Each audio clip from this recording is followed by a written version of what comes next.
السلام علیکم دوستو، ہم پڑھ رہے ہیں سمیرہ حمید کا ناول یارم۔ آج اس کے ایپیسوڈ نمبر ہے 17۔ سٹارٹ کرنے سے پہلے آپ سے ایک ہی بات کہوں گی، میری آڈیو کو لائک کریں، شیئر کریں، چینل کو سبسکرائب کریں۔ چلیے سٹارٹ کرتے ہیں۔ کتابوں والے واقعے کو بمشکل چند دن گزرے تھے کہ صبح وہ یونیورسٹی آئی اور اپنی کلاس کے لیے جا رہی تھی کہ اس کے قریب سے گزرتی ایک لڑکی نے اسے روک لیا۔ ہے تمہارا جوتا بہت خوبصورت ہے، کہاں سے لیا؟ وہی عظیم عادت، تعریف پر پھول جانا۔ تو وہ بھی جھٹ پھول سی گئی اور بھول ہی گئی، اپنے اسٹور سے جہاں میں کام کرتی ہوں۔ بہت خوبصورت ہے، اگر تمہیں برا نہ لگے تو میں پہن کر دیکھ لوں۔ میں آؤں گی تمہارے اسٹور سے لینے۔ ہاں ہاں کیوں نہیں۔ اس نے جھٹ جوتا اتار کر اس کے آگے کیا اور اس گلابی اسکرٹ اور گلابی گالوں والی لڑکی نے جوتے کو پہننے کے بجائے اسے جھٹ اٹھایا اور یہ جا وہ جا۔ ہے امراح حیرت زدہ سی اسے آوازیں ہی دیتی رہ گئی، لیکن وہ رکی نہ پلٹی۔ لیکن رک رک کر چلتا کوئی اور اس کے پاس آ رہا تھا۔ کون؟ بوجھیے کون؟ کارل، اور کون؟ اس کے ہاتھ میں اس کا گلابی جوتا تھا۔ یہ آج کے دن کے لیے میرے پاس رہے گا، تمہاری یاد دلائے گا۔ جوتا اس کے آگے لہرا کر وہ چلا گیا۔ ہاں وہ ہنٹ تو دے کر تو گیا تھا کہ میں آؤں گا، بھلے سے وہ تفصیلات دے دیتا، ہونا یہی تھا۔ اف، اس نے آس پاس دیکھا، بمشکل ایک جوتے سے چلتی بینچ پر بیٹھی شرمندگی سی شرمندگی تھی کوئی۔ یہ کارل اس کی جان کو آ گیا تھا۔ اب ایک جوتے کے ساتھ وہ اندر جا سکتی تھی نہ باہر۔ اس نے ویرا کو فون کیا لیکن اس کا فون بند تھا، وہ کلاس میں جا چکی ہوگی۔ اینون کا بھی بند تھا، سردی کے دن تھے، زمین پر پیر رکھنے کے لیے جرأت چاہیے تھی، اور پھر یوں لنگڑا کر چلنا۔ ناچار وہ اٹھی اور دوسرا جوتا بھی اتارا اور صرف جرابوں کے ساتھ چلتی بس اسٹاپ تک آئی۔ اور کیا؟ جی کارل، وہ اس کے پیچھے پیچھے اس کی تصویریں لے رہا تھا۔ بس آ کر ہی نہیں دے رہی تھی، وہ اسٹاپ پر صرف جرابوں کے ساتھ ننگے پیر برف پر کھڑی تھی، دوسرا جوتا ہاتھ میں پکڑ رکھا تھا۔ اس نے گھور کر کچھ دور موجود کارل کو دیکھا۔ اس کے جی میں آئی کہ ہاں بس اب اسے قاتلہ بن جانا چاہیے، اگر اب بھی نہیں بنے گی تو آخر کب بنے گی؟ کارل کا خون اس پر جائز تھا، اسے ساری زندگی اتنی کوفت اور شرمندگی نہیں ہوئی تھی جتنی یونی سے ایسے آتے اور 5 منٹ بنا جوتوں کے ایسے کھڑے رہنے سے ہو رہی تھی۔ اور تیزی سے اپنی کلاس کے لیے بھاگتے اسٹوڈنٹس بھی گردنیں موڑ کر اسے دیکھنا نہیں بھول رہے تھے اور ہنس بھی تو رہے تھے۔ اف، گھر آئی، جوتا تبدیل کیا، کیوں آ گئی اتنی جلدی؟ نشست گاہ میں ٹی وی دیکھتے لیڈی مہر نے پوچھا۔ میرا جوتا؟ غصے کی شدت سے وہ اتنا ہی کہہ سکی۔ کیا ہوا جوتے کو؟ ٹوٹ گیا، ایک منحوس انسان ہے یونی میں، وہ لے گیا۔ وہ چیل کوا ہے کیا؟ وہ ہنسی۔ نہیں، ڈائن۔ ڈائن تو فیمیل نہیں ہوتی امراح، وہ میل ڈائن ہے۔ وہ انہیں بتانا چاہتی تھی یہی ہے وہ جو اس کے اور عالیان کے درمیان ایسی دوری کا باعث بنا ہے۔ یہ بات وہ اکثر خود کو تسلی دینے کے لیے سوچ لیا کرتی تھی۔ اپنے کیے کا الزام ویرا اور کارل پر ڈال دیا کرتی تھی، جبکہ ویرا اور کارل سے زیادہ خود قصوروار تھی۔ جب وہ یونی واپس آئی تو اس کی پہلی کلاس ہو چکی تھی، باقی کی کلاسز لے کر وہ واپس جا رہی تھی کہ بندر کی طرح کلا بازیاں لگاتا وہ اس کے سامنے آیا۔ یہ لو اپنا جوتا۔ اس نے جوتا آگے کیا جس کے گلابی چمڑے کو بلیڈ سے لمبی لمبی لکیریں دے کر کاٹ دیا گیا تھا اور اس کی جھالر سی بن گئی تھی۔ اب اس جوتے کو کسی ریسرچ کے لیے تو استعمال کیا جا سکتا تھا کہ اس کی ابتدائی شکل آخر کیا رہی ہوگی، لیکن پاؤں میں پہننے کے لیے ہرگز نہیں۔ یہ ممکن ہی نہیں تھا۔ اچھا جوتا تھا لیکن زیادہ قیمتی نہیں تھا، تم مارکیٹ سے نیا لے لینا۔ وہ تیزی سے اس سے آگے چلنے لگی، ورنہ آج اسے قاتلہ بننے سے کوئی نہیں روک سکے گا۔ تم اب تک کہاں تھی امراح دی مینڈ کی؟ ٹر ٹر ٹر، میں کب سے ہوں اس یونی میں، تم تب سے کیوں نہیں آئی؟ اب سوچتا ہوں تو افسوس ہوتا ہے کہ کیسے بیکار اور فضول گئے وہ سب سال، بہت زیادہ افسوس ہوتا ہے۔ لیکن اب تو تم یہاں ہی ہو نا، مجھے وقت کو جمع اور ضرب دینا آتا ہے۔ اور دیکھو تمہاری جتنی بھی دوستی اور بہنیں، جیسا کہ میں نے سنا ہے ایشیا میں بہت بڑے بڑے خاندان ہوتے ہیں، یعنی تمہاری جو 6 7 8 10 بہنیں ہیں، ہاں جو بالکل تم جیسی ہیں، انہیں بھی مانچسٹر بلا لو، اسی یونی میں کچھ بھی کر کے فنڈز اکٹھے کر کے دوں گا تاکہ انہیں آنے میں آسانی رہے، لیکن برائے مہربانی تم اپنے جیسی ایک ایک کاربن کاپی کو یہاں لے آؤ۔ اور اس کے ساتھ چلتے مزے سے ایسی باتیں کر رہا تھا جیسے دونوں میں کتاب بدل دوستی ہو۔ جی، پنجاب کی دوپٹہ بدل دوستی کو میں نے مانچسٹر میں کتاب بدل دوستی کا نام دے دیا ہے، ٹھیک کیا نا؟ امراح رکی اور شرارے اگلتی آنکھوں سے کارل کو تاڑا۔ کارل بھی رک گیا اور بہت مزے سے امراح کو دیکھنے لگا اور پھر اپنی ناک پہ انگلی رکھ لی۔ تم ایکس مین سیریز میں کام کرتی رہی ہو کیا؟ یہ دیکھو میری کھال جل کر پھٹ رہی ہے۔ امراح نے کانوں میں ایئر فون لگایا اور میوزک تیز کر دیا۔ کارل کا کہکا اس کی پشت پر دیر تک فضا میں منتشر رہا۔ گھر واپسی پر بس میں بیٹھ کر اس نے دانت پر ایسے دانت جمائے جیسے ان دانتوں تلے کارل کی گردن ہو۔ آہ تھو، کیا سوچ رہی تھی وہ؟ کاش میں بھی کارل جیسی ہوتی یا ویرا جیسی۔ پھر اینٹ کا جواب پتھر سے دیتی، دو بدو جنگ ہوتی۔ اللہ جی میرے ذہن میں بھی کوئی ترکیب ڈال دیں کہ اس کارل فال شال کو ہی سب عطا کیا ہوا ہے۔ کارل آلیان سے متعلق دھمکی دے کر تقریباً غائب ہو گیا تھا۔ شاید وہ آلیان کو ڈھونڈتا رہا تھا، اور جب آلیان واپس آ گیا تو دوبارہ امرا سے اس کا ٹکراؤ نہیں ہوا تھا۔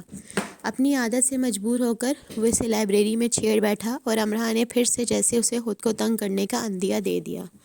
ویسے بھی اس کے بارے میں مشہور تھا کہ الٹے کام کیے بنا اسے نیند آیا کرتی تھی، نہ اس سے کھانا کھایا جاتا تھا۔ اس کے انسانی ڈھانچے میں سپر سپرنگ فکس تھے جو اسے کسی پل چین سے رہنے نہ دیتے۔ یہ سپرنگ اس قدر کارآمد تھے کہ 10 قدم انسانوں کی طرح چلنے کے بعد وہ 11ویں قدم پر چھلانگ یا چھلانگ نما چال ضرور اپنا لیتا۔ آتے جاتے اسٹوڈنٹس کے ہاتھوں سے کھانے کی چیزیں اچک لینا تو اس کے بائیں ہاتھ کی چھوٹی انگلی کا کام تھا، یعنی 2 ہاتھوں سے برگر پکڑے منہ کھولے کھانے والا ایک بڑی سی مزیدار سی بائٹ لینے کے چکروں میں ہے، اور جب وہ کترتا ہے تو اسے معلوم ہوتا ہے کہ برگر تو ہاتھ میں رہا ہی نہیں۔ عینی شاہدین برگر شکار کی طرف دیکھ کر ہنستے ہیں اور اشارے سے بتاتے ہیں کارل۔ اب برگر شکار کارل کو بمشکل ڈھونڈ کر اس کے پاس جاتا ہے اور اسے شرم دلاتا ہے، تو الٹا کارل اسے انتظامیہ کے پاس جانے کی دھمکی دیتا ہے کہ آخر ایک بزنس اسٹوڈنٹ پر ایسا گھٹیا الزام کیسے لگایا جا سکتا ہے، آخر کیسے؟ رات کو ویرا اپنی ہنسی دباتی آئی۔ یہ کیا ہے؟ اس نے موبائل اس کے آگے کیا۔ وہاں اس کی بس اسٹاپ پر ننگے پیروں کھڑی تصویر تھی، اور عنوان کچھ ایسے تھا: مانچسٹر میں 100 سالہ سردی کا ریکارڈ ٹوٹنے پر دور جدید کی نیلسن مینڈیلی کا ننگے پیروں احتجاج۔ ویرا کارپیٹ پر پیٹ پکڑے افغان بلی کی طرح لوٹ پوٹ ہو رہی تھی۔ ہنسی کی زیادتی کی وجہ سے اس سے بات بھی نہیں ہو رہی تھی۔ تھپڑ کھانے کے بعد آج وہ اس کے کمرے میں آئی تھی اور ایسے لوٹ پوٹ ہو رہی تھی۔ امرا ویرا کو دیکھ رہی تھی۔ شاید واقعی آہستہ آہستہ سب ٹھیک ہو جائے گا۔ کارل پھر سے پہلے جیسا کارل بن گیا تھا تو آلیان بھی پہلے جیسا ہو ہی جائے گا۔ امرا موبائل ہاتھ میں لے کر بیٹھ گئی اور بس بیٹھی ہی رہ گئی۔ کارل نے آدھی یونی کو اپنے فیس بک اکاؤنٹ میں اس کی تصویر پر ٹیگ کر دیا تھا۔ امرا میں اتنی ہمت نہیں تھی کہ آدھی یونی کے خیالات اس نادر اور نایاب تصویر کے نیچے پڑتی۔ اپنی ایسی مزے کا خیز تصویر دیکھ کر ہی اس کی آنکھوں میں مرچیں سی بھر گئی تھیں۔ اسے رونا بھی آ رہا تھا اور ویرا کو دیکھ دیکھ کر ہنسی بھی۔ ویرا تو پاگل ہوئی جا رہی تھی۔ وہ زندگی سے بھرپور غباریں چھوڑ اور پھوڑ رہی تھی۔ چینی پریڈ کے بعد سے امرا مسکرا نہیں سکی تھی۔ اسے یقین تھا کہ اب وہ تمام عمر نہیں ہنس سکے گی، لیکن ویرا کی ہنسی جیسے اسے اشارے دے رہی تھی کہ سب ٹھیک ہو جائے گا پیاری، ایک نہ ایک دن آخر سب ٹھیک ہو ہی جاتا ہے۔ تم جانتی ہو مانچسٹر نے تمہیں کیا تحفہ دیا ہے؟ اپنی ہنسی کی چکر ریل کو بمشکل روک کر ویرا بول پائی۔ کارل، تمہیں کارل سے نوازا گیا ہے، خوش قسمت ہو تم۔ کھلی کھڑکی سے آتی ٹھنڈی ہوا نے امرا کو اپنی موجودگی کا احساس دلایا۔ اب اسے یہ ہوا نرم لگی۔ سرگوشیاں کرتی اس کے دل کو تھوڑا سا قرار آیا، سکون کی ایک لہر اٹھی۔ مانچسٹر یونی میں تعلیمی دورانیے سے متعلق جو ڈائریز ہم لکھ رہے ہیں نا امرا، وہ سب ایک طرف ہوں گی، لیکن جو یادیں تمہاری اسٹوڈنٹ ڈائری میں ہوں گی نا، وہ نوبل پرائز وننگ ہوں گی۔ تم اپنے پوتے پوتیوں کو ہنسا کر مار ہر طرح کی یادوں سے تم مالا مال ہو چکی ہو۔ کتنی خوش قسمت ہونا تم، مقناطیس کی طرح اپنی طرف کھینچتی ہو کہ آؤ مجھے ستاؤ رلاؤ۔ ہنستے ہنستے ویرا کو پھندا لگ گیا تو امرا نے جھک کر اس کی کمر میں زوردار گھونسا مارا۔ ویرا منہ کھول کر حیرت سے اسے دیکھنے لگی کہ کیوں مارا، وہ بھی اتنی زور سے۔ کچھ تمہاری ڈائری میں بھی لکھا جانا چاہیے تھا، میں تمہارے پوتے پوتیوں کو بور ہوتے نہیں دیکھ سکتی، امرا نے معصومیت سے کہا۔ ویرا نے اس کے بال مٹھیوں میں بھر لیا اور اس کے سر کو جھٹکے دینے لگی۔ یہی کام امرا نے کیا۔ دونوں کارپیٹ پر لوٹ پوٹ گتھم گتھا ہوئیں۔ میرے پوتے پوتیاں بور نہیں ہوں گے، میں انہیں تمہارے قصے سنا ہنسا ہنسا کر خوشگفتار گرینڈ مدر ہونے کا خطاب حاصل کر لوں گی۔ وہ ہر وقت میرے ساتھ چپکے رہا کریں گے کہ گرینڈ ماں پلیز اس امرا دی لاسٹ ڈک کی باتیں سنائیں جو لاہور والوں کو چھوڑ کر مانچسٹر والوں کو ستانے آئی تھی۔ میں بھی تمہارے قصے سنایا کروں گی جنجر بیل، فکر نہ کرو۔ مانچسٹر کے راج ہنس، تم نے مسکرانا کم کر دیا ہے یا کفایت کر رہی ہو؟ دادا پوچھ رہے تھے۔ بہت بار پوچھ چکے تھے۔ تھک جاتی ہوں۔ مشکل ہو گئی ہے زندگی؟ کیا مشکل ہے؟ بہت کچھ مشکل ہو گیا ہے۔ وہ دادا کو بتا نہ سکی کہ کیا مشکل ہے۔ اگر مجھے نہیں بتا سکتی تو سائی تو ہے نا، آپ سائی سے پہلے ہیں میرے لیے دادا۔ پھر بھی کچھ رشتے کتنے بھی قریبی ہوں ان سے سب نہیں کہا جا سکتا۔ دادا ٹھیک کہہ رہے تھے، آلیان کی بات کو لے کر وہ سائی کے پاس ہی گئی تھی۔ تمہاری اماں اور دادی دانیہ کی شادی کرنا چاہتے ہیں، لیکن تمہارے ماموں نہیں مان رہے، کہتے ہیں شادی بہت دھوم دھام سے ہوگی، ابھی تم لوگوں کے حالات ٹھیک نہیں ہیں۔ یہ کیا بات کی انہوں نے دادا؟ یہی تو میں نے کہا تمہاری اماں سے کہ پوچھو اپنے بھائی سے ہم کیا بھوکے مر رہے ہیں۔ آہستہ آہستہ سب ٹھیک ہو رہا ہے، واجد کا اسٹور ٹھیک ہو رہا ہے، وہ تمہارے دیے قرض کو جمع کر رہا ہے۔ خاندان کی ایک تقریب میں اس نے کسی سے کہہ دیا تھا کہ وہ شادی میں فضول خرچی نہیں کرے گا۔ تمہارے ماموں کو اس بات کی خبر ہو گئی۔ بابا کیا کہتے ہیں دادا؟ واجد کا کہنا ہے کہ اس کے پاس ضائع کرنے کے لیے فضول پیسے ہیں ہی نہیں، پہلے کی بات اور تھی، اب جو کچھ جمع تھا وہ سب کاروبار میں لگ گیا۔ واجد نے برا وقت دیکھا ہے، کسی نے اس برے وقت میں اس کا ساتھ نہیں دیا۔ خاندان میں کسی نے قرض کے نام پر چند ہزار بھی نہیں دیے۔ واجد بہت بددل سا ہو گیا ہے سب سے، مشکل ہے یہ منگنی رہے۔ واجد نے تو دانیہ سے تک کہہ دیا ہے وہ پڑھنے کے لیے تمہارے پاس چلی جائے، ہوتی رہے گی شادی سال دو سال میں۔ امرا، واجد کہہ رہا تھا کہ اس کا وہی سکہ اس کے کام آیا جسے اس نے اور خاندان والوں نے کھوٹا سمجھ لیا تھا۔ بہت یاد کرتا ہے تمہیں، بار بار میرے پاس آتا ہے، کہتا ہے تمہارے ساتھ بہت زیادتی ہوتی رہی۔ امرا کی آنکھیں نم ہو گئیں تو بابا کو احساس ہو گیا۔ دانیہ کیا کہتی ہے دادا؟ صاف کہہ دیا ہے کہ میں نے مر جاؤں گی، کسی دوسرے ملک نہیں جاؤں گی، وہاں پڑھو بھی کام بھی کرو، کیا ضرورت ہے اتنے وبال پالنے کی؟ مجھے کون سا منسٹر بننا ہے کسی ملک کا؟ یا فون پر لگی رہتی ہے یا سوتی رہتی ہے؟ اتنی آرام دہ زندگی چھوڑنے کی اسے کیا ضرورت ہے بھلا؟ آرام دہ زندگی تو امرا کی تھی۔ زندگی کی روح کام ہے، صرف کام، چلتے رہنا، حرکت میں رہنا، علم کے کام میں مصروف، عمل کے کام میں مصروف۔ اتنی سی زندگی میں انسان کے پاس اتنا وقت ہی کہاں ہے کہ ضائع کرتا پھرے، سو کر، رو کر یا موج مستی میں۔ یہ زندگی انسان کو بھلائی کے کام کرنے کے لیے عطا کی گئی ہے، خیر اکٹھا کرنے کے لیے، اسے کھیل تماشے کی نظر نہیں کیا جا سکتا۔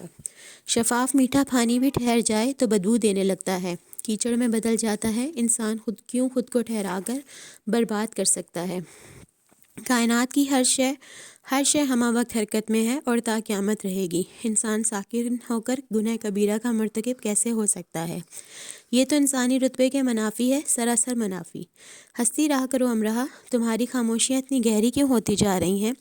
دادا کو ایک بس اس کی ہی فکر تھی۔ امرا نے دادا کو ہنس کر دکھا دیا۔ ٹھیک اسی وقت کارل اس کے قریب سے استزائیہ ہنس کر گزرا۔ اس کا انداز ایسا تھا جیسے کہہ رہا ہو، بہت ہنسی آ رہی ہے، ابھی تمہاری یہ ہنسی غائب کرتا ہوں، مسئلہ ہی کوئی نہیں۔ امرا کو جیسے آگ ہی لگ گئی۔ دادا کو اس نے خدا حافظ کہا اور سائی کے پاس آئی۔ جوتے والے قصے کے بعد اس نے لاکھ ذہن لڑایا، لیکن کارل کو مزہ چکھانے کی کوئی بھی ایک ترکیب نہیں سوچ سکی۔ مجھے مشورہ دو۔ سائی کو ساری بات سنا کر اس نے مشورہ مانگا۔ تھوڑا بہت بدلہ تو جم سے بھی لیا جا سکتا ہے۔ سائی ہنسنے لگا۔ ہنستے ہوئے، تم بالکل میرے دادا جیسے لگتے ہو۔ کیا تمہارے دادا میرے جیسے جوان ہیں یا میں ان جتنا بوڑھا ہوں؟ ہنستے ہوئے، تم ان جیسے معصوم اور سادہ لگتے ہو، مسکرا کر کہا، پھر ہونٹ سکیڑے۔ وہ سائی کے مشورے کے بارے میں سوچ رہی تھی، آخر اسے جم کا خیال کیوں نہیں آیا؟ گو اینٹ کا جواب پتھر تو ہرگز نہیں تھا، لیکن اینٹ کا جواب کچھ تو تھا، وہ بھی صرف 5 پاؤنڈ میں۔ امرا جم کے پاس جائے، پہلے ہمیں اس کی تاریخ تک جانا چاہیے۔ تو جم کی تاریخ کچھ یوں ہے کہ وہ اکثر کلاس میں اونگتا ہوا پایا جاتا تھا۔ اب پوری یونی میں وہ اکیلا تو نہیں تھا جو یہ کرتا تھا۔ کم و بیش یونی کا ایک اسٹوڈنٹ اپنے پورے تعلیمی سال میں 40 سے 50 بار اس عظیم سانحے سے گزرتا ہے۔ کچھ اس سانحے سے زیادہ گزرتے ہیں، کچھ کم، لیکن فیضیاب سبھی ہوتے ہیں۔ کچھ کلاس میں اونگتے پائے جاتے، کچھ ہر جگہ، اور بہت سے کسی بھی جگہ، مطلب کسی بھی جگہ سمجھ جائیں بس آپ بس میں بیٹھے ہیں، آنکھ کھلی، اوہ میں تو بہت آگے آ گیا، جلدی سے بس بدلی، بس چلی، آنکھ پھر سے لگی، اوف میں تو بہت پیچھے آ گیا، پہلا لیکچر گیا اور جولی کافی لینے گئی ہے، جولی واپس نہیں آئی۔ جولی کے کافی مگ جو بعد ازاں ایک ہوش مند رحم دل اسٹوڈنٹ نے صرف اس خیال سے اٹھا لیے کہ کافی ٹھنڈی ہو کر بیکار ہو جائے گی، اور جولی کو سوتے سے اٹھا دینا تو بالکل بھی مناسب نہیں ہے۔ بیچاری سو ہی تو رہی ہے نا، اور سوتے ہوئے کتنی پیاری بھی لگ رہی ہے۔ خیر جولی کینٹین کاؤنٹر پر سر رکھے اونگ رہی ہے، اور کاؤنٹر مین اس پر پانی کے چھینٹے بھی مار چکا ہے، لیکن جولی بدستور اونگ رہی ہے۔ کاؤنٹر کی طرف آتے کسی مہربان نے اس کے کھلے منہ کی تصویر لے کر دی ٹیب پر بھیج دی ہے۔ یعنی یونی کے باغوں میں، درختوں تلے، کلاس کے دوران، کوریڈور میں، bath rooms, wash rooms, tube, bars, cafe, restaurant, library میں تو خاص کر، اور کینٹین میں تو ضرور ہی، کون تھا جو منہ کھول کر اونگتا پایا نہیں جاتا تھا؟ ایگزامس کے دنوں میں تو ٹیبل اور کرسیوں کے نیچے بھی، اور تو اور کوڑے دان کی آڑ میں چھپ کر بھی۔ جب کوئی اس اونگ سے محفوظ نہیں تھا تو سزا صرف ایک جم کو ہی کیوں، اور وہ تو تھا بھی دوسری قسم والوں میں سے۔ پہلی قسم آنکھیں بند کر کے قدرتی اونگ لینے والی، دوسری قسم آنکھیں کھول کر خود پر جبر کر کے غیر قدرتی اونگ لینے والی۔ دوسری قسم میں وہ لوگ شامل ہیں جو اپنے تعلیمی ریکارڈ کو بہتر بنانے کے لیے اور ایک اچھے اسٹوڈنٹ کا خطاب پانے کے لیے آنکھیں میچ کر نہیں کھول کر سوتے ہیں۔ جی ہاں، ایسا ممکن ہے۔ مارٹن لائبریری سے کتابیں ایشو کروا رہا ہے، برائے مہربانی ذرا جلدی کریں اور مجھے یہ ایشو کر دیں۔ ہاتھ کو کتابوں پر رکھتے ہوئے، یہ میرا ہاتھ ہے لائبریرین، اوہ میں مذاق کر رہا تھا آنکھیں مسل کر۔ یہ رہی میری 3 کتابیں، انہیں ایشو کر دیں۔ معذرت کے ساتھ یہ لائبریری کی ملکیت ہے، ہم اپنے زیر استعمال کمپیوٹر اور دیگر مشین ایشو نہیں کر سکتے، آپ کو صرف کتابیں ہی ایشو کی جا سکتی ہیں۔ او آپ سمجھے نہیں، میں آپ کو ہنسانا چاہ رہا تھا۔ مزید سختی سے آنکھیں مسلتے ہوئے، ویل تمہارے جیسے 2 دن پہلے ہی مجھے بہت ہنسا گئے ہیں، مجھ میں مزید سکت نہیں رہی ہنسنے کی۔ اب یہ کام تم اپنے پروفیسر اور یونی ڈین کے ساتھ جا کر کرو۔ آپ برا مان گئے، میرا مقصد تو محض تفریح تھا۔ میں اس طرف دائیں رخ کھڑا ہوں اور میرا کافی مگ پر سے ہاتھ بھی اٹھا لو، یہ بھی ایشو نہیں ہوگا۔ اب جیکب لائبریری آیا ہے، مجھے میری مطلوبہ کتابیں نہیں مل رہی، ملیں گی بھی کیسے؟ ہم کینٹین میں کتابیں نہیں رکھتے، ڈین کا آرڈر نہیں ہے۔ اور اب زونی کینٹین گئی ہے، اب ٹھیک ایک ونیلا کوک نہیں، میرا خیال ہے مجھے کریم کافی لے لینی چاہیے، ایک کریم کافی ٹھیک ہے۔ کتابوں کی الماریوں میں ڈھونڈ لو، 2 ونیلا کوک اور ایک کریم کافی میرے لیے بھی۔ اور جانسن اپنے دوست کی کمر میں زوردار گھونسا مار کر کہتا ہے، تم نے مجھ سے 20 پاؤنڈ لیے تھے، میرے مرنے کے بعد واپس کرنے کا ارادہ ہے؟ نہیں، ایگزامس میں تمہارے پیپرز چیک کرنے کے بعد۔ پروفیسر ولیم کی آواز گونجتی ہے۔ کوریڈور جو پروفیسر کو گھونسا پڑنے پر ساکت سا ہو گیا، فلک شگاف کہکوں سے گونج اٹھتا ہے۔ او بیچارے جانسن کا اب کیا ہوگا، خدا پوچھے اس نیند سے۔ تو ہمارا جم ان دوسری قسم والوں میں سے تھا۔ بیچارہ پروفیسر کا ماننا تھا کہ وہ رات بھر آوارہ گردی کرتا اور پھر انہی کی کلاس میں ایسے اونگتا ہے جیسے ان کا لیکچر اس قابل ہی نہیں کہ اسے سنا جائے۔ یہ تو سراسر بے عزتی ہوئی نا، جبکہ جم جاب کرتا تھا اور رات گئے تک پڑھتا تھا۔ آوارہ گردی کا تو اس کے پاس وقت ہی نہیں تھا۔ ایسے میں بیچارہ کبھی کبھار کلاس میں اونگنے لگتا تھا۔ اسی معاملے کو لے کر دونوں کے درمیان سرد سی جنگ شروع ہو گئی۔ اب وہ مکمل ہوش و حواس میں بھی ہے تو پروفیسر پارکر اسے ایسے دیکھتے ہیں جیسے کہتے ہوں، ہاں ہاں اونگ لو جم چوزے، میں لوری ہی تو سنا رہا ہوں، چلو دیر نہ کرو اور اونگ لو۔ اس خاموش سرد طنزیہ جنگ سے تنگ آ کر ایک دن جم باقاعدہ خراٹے لے کر اونگنے لگا۔ اسے جھنجھوڑنے کے بعد پروفیسر پارکر نے اسے جن نظروں سے دیکھا، اس کا جی چاہا کہ گریجویشن کرنے کے خواب کو آگ لگائے اور گھر چلا جائے۔ پھر اس نے ہمت کی اور اپنے اور پروفیسر کے درمیان کی سرد جنگ کو ختم کرنا چاہا، لیکن کوئی فائدہ نہیں ہوا۔ پھر اس نے ایک عملی صورت اختیار کی کہ پروفیسر کو سمجھا سکے کہ ایسی طنزیہ اور سرد جنگ ایک اسٹوڈنٹ کے ساتھ رواں رکھنے سے کتنی تکلیف ہوتی ہے۔ اس نے پورے 5 دن پروفیسر کو دیکھنے میں گزارے۔ پروفیسر پارکر کوریڈور سے گزر رہے ہیں، اپنی کلاس لینے جا رہے ہیں۔ جم ایک ہاتھ کا فاصلہ رکھے ان کے ساتھ چلتے انہیں اس افریقی قبائلی کی طرح دیکھ رہا ہے جو یورپ کی گوری میمو کو دیکھ کر منہ بند کرنا اور آنکھیں چھپکنا بھول جاتا ہے۔ جم مکمل سنجیدہ ہے، جم خاموش گھور رہا ہے۔ واٹ؟ پروفیسر پارکر چلا کر پوچھ رہے ہیں۔ نو جواب، بس گھورنا، مسلسل گھورنا۔ پروفیسر کلاس سے باہر آ رہے ہیں، جم ساتھ ساتھ گھورنا جاری، گردن کا زاویہ ایک سا جیسے شکنجے میں کس دیا گیا ہو، عین پروفیسر کے منہ کی سمت، نہ کم ادھر نہ زیادہ ادھر۔ پروفیسر اپنے آفس میں بند، آفس کے باہر جم کھڑا ہے۔ پروفیسر اگلی کلاس کے لیے آفس سے باہر، جم ساتھ، خاموشی سے، استقامت سے۔ پروفیسر جلدی سے گاڑی میں بیٹھ کر گاڑی بھگا لے گئے ہیں۔ اگلے دن پارکنگ میں جم پھر سے موجود ہے، گردن کا ٹھیک وہی زاویہ، نہ کم نہ زیادہ، بالکل زومبی کی طرح۔ پروفیسر پارکر نے انتظامیہ سے رابطہ کیا، انتظامیہ نے جم سے۔ وہ میرے پروفیسر ہیں، مجھے ان سے پیار ہے، میں انہیں دیکھ سکتا ہوں، یہ کوئی قابل اعتراض بات یا جرم نہیں ہے۔ واقعی یہ جرم نہیں تھا؟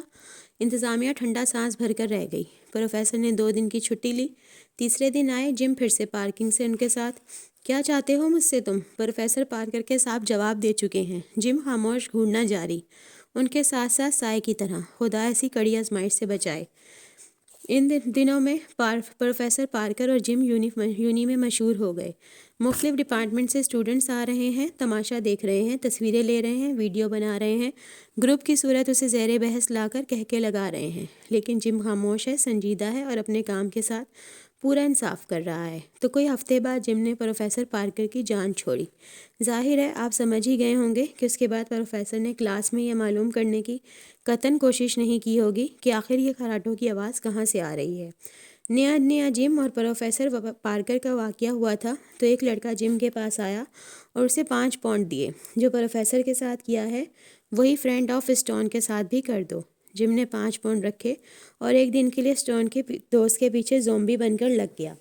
آہستہ آہستہ جم کی خدمات دوسرے اسٹوڈنٹس نے بھی حاصل کرنی شروع کر دی، تو جم نے کچھ اصول وضع کر لیے۔ اب جب کام کرنا ہی تھا تو ذرا طریقے سے کر لینا چاہیے تھا۔ ایک دن کے یونی کے صرف 5 پاؤنڈ، بس ٹیوب سے شکار کے پیچھے رہائش گاہ تک 10 پاؤنڈ، درمیان میں 2 گھنٹے کا بریک، رات اور 24 گھنٹے کے 20 پاؤنڈ، یعنی شکار کے پیچھے جم بازاروں، گلیوں، ریسٹورنٹ، شاپنگ سینٹر تک جائے گا، صرف ایک ہاتھ کا فاصلہ رکھ کر، زومبی سٹائل میں، گردن کو ایک ہی زاویے پر اکڑائے۔ جم از گورنگ زیادہ تر صرف یونی کا ہی پیکج لیتے، بہت کم دوسرا 20 پاؤنڈ کا پیکج بھی لیتے۔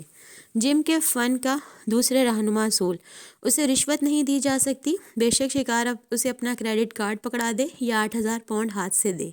شکار کا کوئی قصور ہونا ضروری ہے، معصوم لوگوں کو وہ تنگ نہیں کرے گا، اور اگر بعد ازاں ثابت ہو گیا شکار معصوم تھا تو اسے 5 پاؤنڈ دینے والے کے ساتھ وہ یہی سب مفت کرے گا۔ تو جب جم ڈیوٹی دیتا تو یونی میں کہہ کے بلند ہوتے: جم از آن ہز ورک، جم اپنے کام پر۔ مشن از بیلا، ڈپارٹمنٹ بائیولوجی، عمر 20 سال، انتہائی تیز ترار، بدتمیز نمک مرچ لڑکی، قصور اپنی کلاس فیلو روزلین کے لمبے بالوں پر، لمبے قد پر بھپتیاں کسنا اور اسے مسز ایفل ٹاور کے نام سے ڈپارٹمنٹ میں مشہور کر دینا۔ ہاتھ میں 5 پاؤنڈ لے کر امرہ جم کے پاس آئی۔ کارل، بزنس ڈپارٹمنٹ، بدتمیز، انتہائی بدتمیز، میرے ہاتھ سے کتابیں چھین کر لے گیا، انہیں ضائع کر دیا، مجھے بھاری جرمانہ ادا کرنا پڑا، پھر میرا جوتا کاٹ دیا، پورے 150 پاؤنڈ کا تھا میرا جوتا۔ 150 پاؤنڈ کے لفظ پر جم نے اسے بڑے غور سے دیکھا کہ ہیں اتنے پیسے خرچ کر لیتی ہو، ہارٹ فیل نہیں ہوتا تمہارا؟ امرہ نے جوتے کی قیمت حسب زنانہ عادت بڑھا چڑھا کر بتائی تھی، ورنہ وہ دور دور تک اتنے کا نہیں تھا، اتنے کا ہوتا تو امرہ کی پہنچ سے دور ہی رہتا نا۔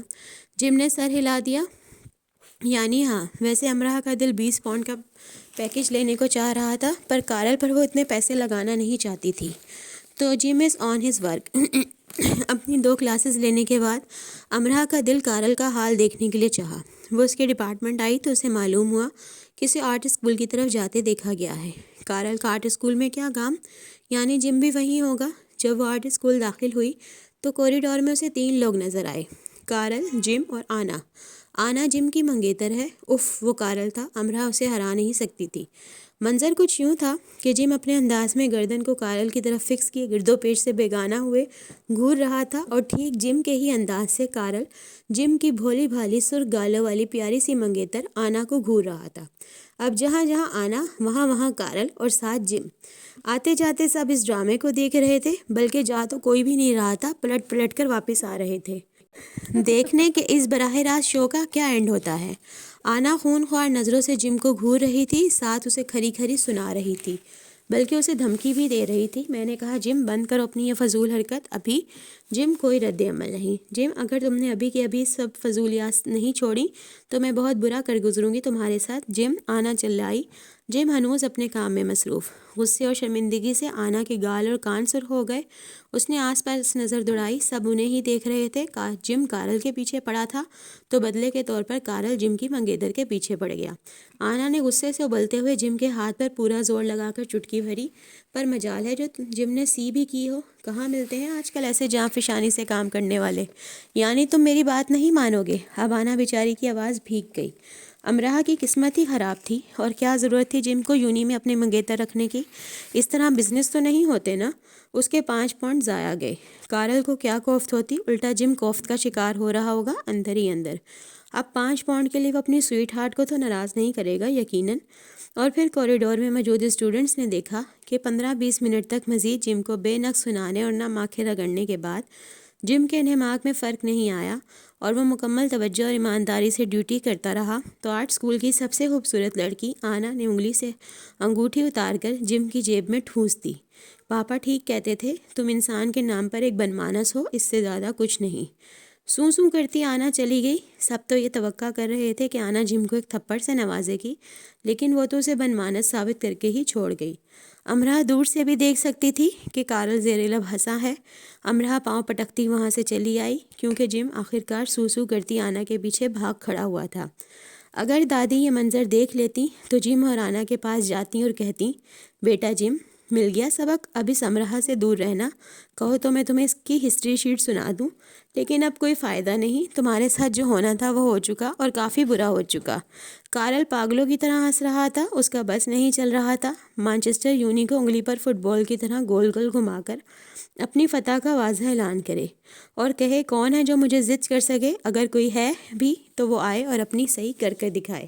مانچسٹر یونی کے اسٹوڈنٹ سوسائٹی اور چند دوسرے ملکوں کے اسٹوڈنٹس کی سوسائٹیوں نے مقامی برطانوی خاندانوں سے ملاقات کا اہتمام کیا تھا۔ ان ملاقاتوں کا مقصد ایک دوسرے کے معاشرے، رسم و رواج، تاریخ، عادات و اطوار، رجحانات وغیرہ کے بارے میں جاننا تھا۔ ایسی ملاقاتیں قربت کا باعث بنتی ہیں، دوریاں کم ہوتی ہیں، ایک دوسرے کو براہ راست سمجھنے کا موقع ملتا ہے۔ امرا نے اپنا نام دائم کو پہلے سے ہی دے دیا تھا اور امرا کو ہاں کہہ دیا گیا تھا۔ مختلف ملکوں کے اسٹوڈنٹس کا 20 رکنی گروپ مسٹر اینڈ مسز پاول کے گھر پہنچ گیا، جہاں پاول خاندان کے ساتھ 2 اور خاندان بھی موجود تھے، مسٹر اینڈ مسز ایڈم اور مسٹر اینڈ مسز گڈل، اور ان 3 خاندانوں کے 4 عدد شرارتی اور ایک سیکنڈ میں 60 سوال پوچھنے جیسے بچے۔ ملاقات کے لیے لان میں نشست کا انتظام کیا گیا تھا۔ لان میں کوئلے کی 2 بڑی بڑی انگیٹھیاں رکھی گئی تھیں، ان کے اطراف نشستیں لگائی گئی تھیں۔ بھالو سے سفید کتے بھی ادھر ادھر گشت کر رہے تھے۔ گھر کی عمارت دھند میں لک چھپ جا رہی تھی، ایسا لگ رہا تھا جیسے وہ کسی اور ہی جزیرے پر آ چکے ہیں۔ اتنے اچھے خیر مقدم کی توقع ہرگز نہیں تھی۔ امرا کے پاس صوفے پر ایک 9 سالہ بچی اسکرٹ میں ملبوس بیٹھی تھی اور امرا حلف اٹھانے کو تیار تھی کہ بچی بہت ہی معصوم نظر آ رہی تھی۔ تم کس نسل سے ہو؟ یہ اس کا پہلا سوال تھا۔ وہ اتنی معصوم تھی۔ امرا نے تم کس شہر سے ہو، کس مذہب، کس ذات کی ہو جیسے سوالات تو سنے تھے۔ یہ نسل والا سوال اس نے پہلے کبھی نہیں سنا تھا۔ میں پاکستان سے ہوں، پاکستانی مسلمان ہوں۔ امرا نے گڑبڑا کر ادھر ادھر دیکھا کہ کوئی اور تو ان کی گفتگو نہیں سن رہا۔ وہ کیا گھوڑا تھی جو اپنی نسل کا پتہ رکھتی؟ وہ تو ٹھیک ہے، میں نے تعارف میں سن لیا تھا، میں نسل کا پوچھ رہی ہوں۔ تم کس نسل سے ہو؟ امرا خاک نہ سمجھی، الٹا اس سے ہی پوچھ لیا۔ اس کا منہ بن گیا۔ میرے سوال کا جواب تو دیا ہی نہیں۔ میں نے ابھی اپنا ڈی این اے نہیں کروایا، لیکن مجھے شک ہے کہ میں ریڈ انڈین نسل سے ہوں۔ اوہ، مجھے یاد آ گیا، میں بھی ریڈ انڈین نسل سے ہوں۔ تم نے اپنا ڈی این اے کب کروایا تھا، کس عمر میں؟ بچی جو پتہ نہیں کس سائنسدان کی خالہ تھی نے شک سے اسے گھورا۔ 2 سال پہلے؟ تم ریڈ انڈین نہیں ہو سکتی۔ بچی نے باقاعدہ اس کی آنکھوں کی پتلیوں میں اپنی ایکس پتلیاں گاڑ کر یقین سے کہا، کیوں نہیں؟ تم اپنی بھووں کی بناوٹ دیکھو، تم سکندر کی نسل سے ہو سکتی ہو، لیکن ریڈ انڈین سے ہرگز نہیں۔ میرا مشاہدہ مجھے دھوکہ نہیں دے سکتا۔ امرا چکرا گئی۔ بھووں سے کیا ہوتا ہے؟ میری رپورٹ یہی کہتی ہے، میں ریڈ انڈین نسل سے ہی ہوں۔ بچی نے اپنی پتلیوں کے ایکس ریز تیز کر دیے۔ تم ہو ہی نہیں سکتی۔ میں نے بہت ریسرچ کر رکھی ہے، ایشیا میں ریڈ انڈینز کے جینز نہیں ملتے۔ ماشاءاللہ، جس بارے میں امرا پہلی بار سن رہی تھی، 9 سالہ بچی اس پر تحقیق بھی کر چکی تھی۔ بس میں تو ریڈ انڈین ہی ہوں۔ مجھے نہیں معلوم تمہاری ریسرچ کیا کہتی ہے، اور تم بھول رہی ہو تمہارے بڑے 100 سال تک ہندوستان رہے ہیں، ایسا ہونا ناممکن ہے۔ میرے بڑے رہے ہیں لیکن ریڈ انڈینز نہیں۔ تم مجھے اپنی رپورٹ دکھا سکتی ہو؟ وہ پاکستان میں ہے۔ امرا کو یقین تھا کہ بچی کو ٹالنا ناممکن سا ہے۔ تم اپنے خاندان سے کہو تمہیں میل کر دیں، میں ابھی پڑھنا چاہتی ہوں۔ میں اپنے سب کام خود کرتی ہوں، اتنے معمولی سے کام کے لیے بھی میں اپنے خاندان والوں کو زحمت دینا نہیں چاہتی۔ امرا تو ایک جھوٹ بول کر پھنس گئی۔ بھلا کہہ دیتی مجھے نہیں معلوم میں کس نسل سے ہوں۔ بچی شک سے اسے دیکھتی رہی اور اگلا سوال اس کے منہ سے نکلتے دیکھ کر امرا نے انگلی سے اسے خاموش رہنے کا اشارہ کیا اور کورین لڑکے کی طرف اشارہ کیا جو کسی ایک مسز کی فرمائش پر اپنا دیسی گانا سنانے جا رہا تھا۔ ایڈم خاندان کا 11 سالہ جیری گٹار بجا رہا تھا، ساتھ وہ سب چائے کے ساتھ فش اینڈ چپس کاٹیج پائی کھا رہے تھے۔ کورین کا گانا ختم ہوا تو انہیں ایسٹر پرنت نئے انداز سے پینٹ کیے جانے والے انڈوں کے بارے میں بتایا گیا اور ٹوکری بھر کر انڈے ان کے آگے پیش کیے گئے۔ کچھ خاندانی البمز دکھائے گئے، ساتھ انہیں موقع دیا گیا کہ ان کے خاندان، رہن سہن اور دیگر باتوں کے بارے میں وہ سب سوال جواب کریں۔ اس دوران ڈی این اے بچی مسلسل امرہ کا جائزہ لیتی رہی کہ وہ کیسے ہنس رہی ہے، کیسے کھا رہی ہے اور کس قسم کے سوالات پوچھ رہی ہے۔ اس نے چپکے سے امرہ کی ایک تصویر بھی لے لی۔ یقیناً امرہ کی یہ تصویر اس کی ذاتی ریسرچ گاہ، اس کے اساتذہ اور جیسے ہی دوسرے بچوں کے سامنے پیش ہوگی کہ معلوم کیا جائے کہ یہ لڑکی ریڈ انڈین امریکن ہے، آسٹریلین یا ریڈ انڈین افریقن ہے بھی کہ نہیں۔ بنگالی مالا سے لوک کہانی سننے کی فرمائش کی گئی اور اس نے سنا دی۔ امرہ کو اپنی فکر لگ گئی، یہ برطانوی لوگوں کو آخر کہانیوں کا اتنا شوق کیوں ہوتا ہے؟ ہمارے بچے بھی اتنی شوق سے نہیں سنتے کہانیاں جتنے شوق سے ان کے بڑے بوڑھے سنتے ہیں۔ لوک کہانی تو امرہ کو بالکل ہی نہیں آتی، کبھی اس کے گھر میں ایسی باتوں کا تردد ہی نہیں کیا گیا تھا۔ وہاں تو سب ادھر والوں کی باتیں ادھر والوں کی باتیں، فلاں کی شادی، فلاں کا رشتہ، فلاں کپڑے جوتے، یہ وہ سب بیکار کی باتیں ہوتی تھیں۔ اسے یہ معلوم ہی نہیں تھا کہ پنجاب کی لوک کہانیاں ہیں کون کون سی۔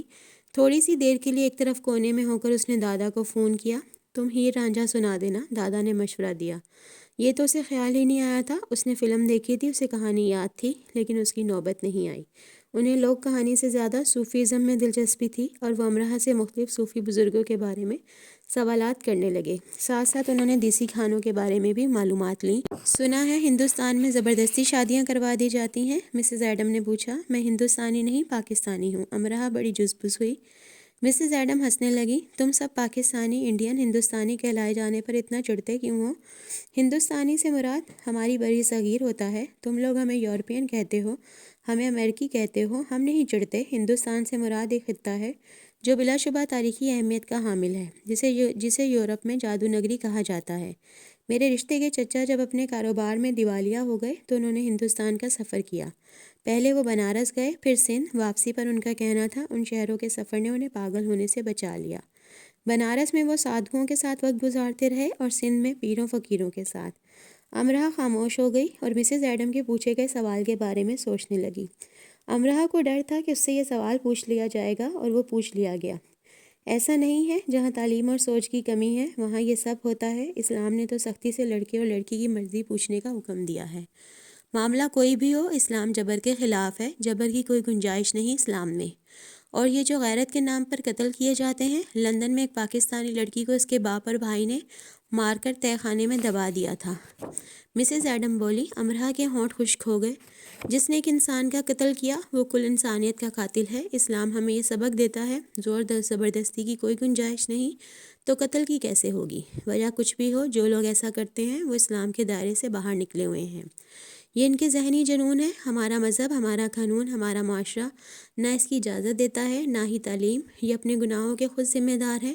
افسوس یہ ہے یہ خود کو مسلمان کہلواتے ہیں۔ ایک اچھا مسلمان ہر حال میں وہی کرتا ہے جو 1400 سال پہلے ہمارے پیارے نبی پاک صلی اللہ علیہ وآلہ وسلم نے کیا، نہ کم نہ زیادہ، ٹھیک ٹھیک وہی۔ ہم سب بھی ایسے لوگوں کو اتنا ہی ناپسند کرتے ہیں جتنا آپ لوگ کرتے ہیں۔ سب اس کی باتوں کو بغور سنجیدگی سے سنتے رہے اور سب سر ہلاتے رہے۔ باری باری پھر سب کے خاندانوں کے بارے میں پوچھا گیا۔ یعنی تمہارے وہاں ابھی بھی بڑے بڑے خاندانی ہوتے ہیں؟ گڈ، کیا گھر بھی بڑے بڑے ہوتے ہیں رہنے کے لیے؟ امرہ نے اپنے خاندان کے بارے میں بتایا تو اس سے پوچھا گیا۔ امرہ گڑبڑا گئی۔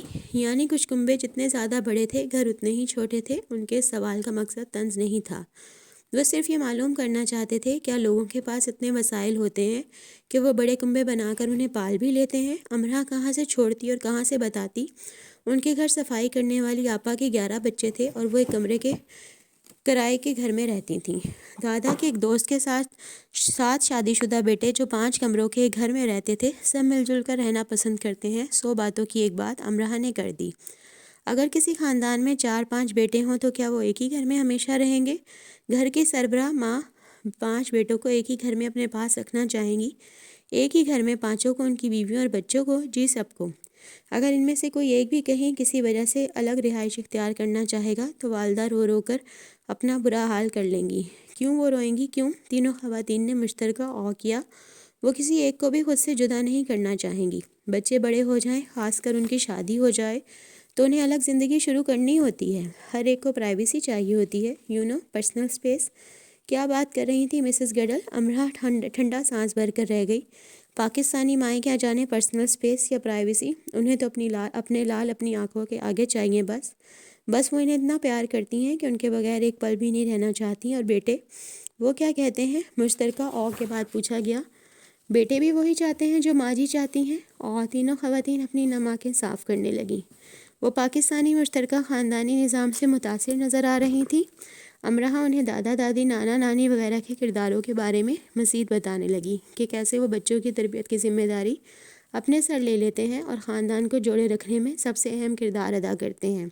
اس لیے مشرقی لوگ جو مغرب کا سفر کرتے ہیں تو اپنے گھروں کو یاد کر کے روتے ہیں۔ مسز ایڈم ٹشو سے آنکھیں رگڑنے لگی۔